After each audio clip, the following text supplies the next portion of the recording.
Gusto ko sana mag-apologize. Ay, wait. Okay ka lang? Nilalagnat ka ba? Hindi. Akala ko, kasi mag-a-apologize ka eh.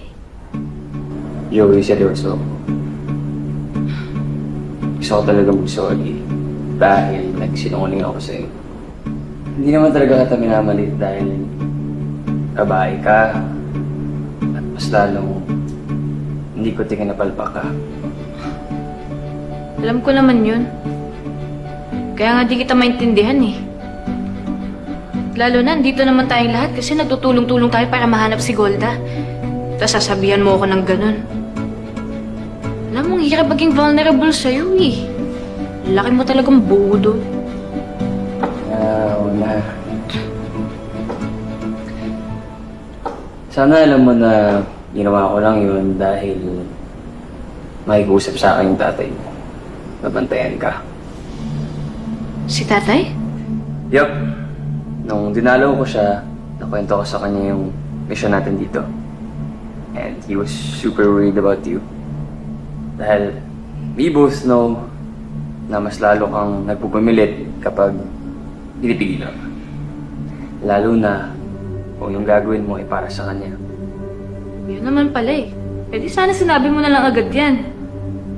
Kasi mas kaya ko naman tanggapin yan kaysa doon sa mga brutal mong sinabi. Okay, I'm sorry. Pero sinabi ko na naman yun para sa akin ka na lang magalit.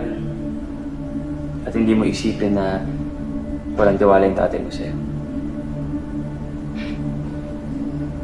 Naiintindihan ko naman yan. Sorry din.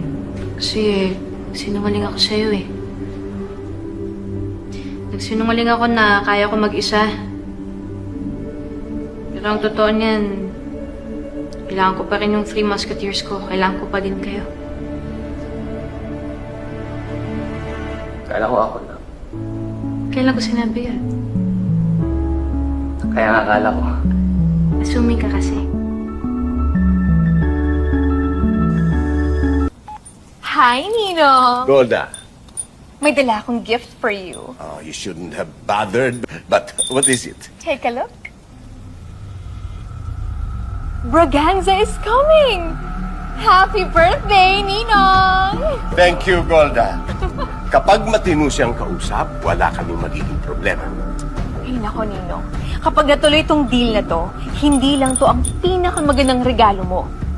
This will be the biggest and most bongacious deal of the nation! Bogacious. Yeah, bongacious like you! Like us! Napakabulit. I'm so excited for this deal, Nino. And I hope it pushes through. Yes, it will. It will.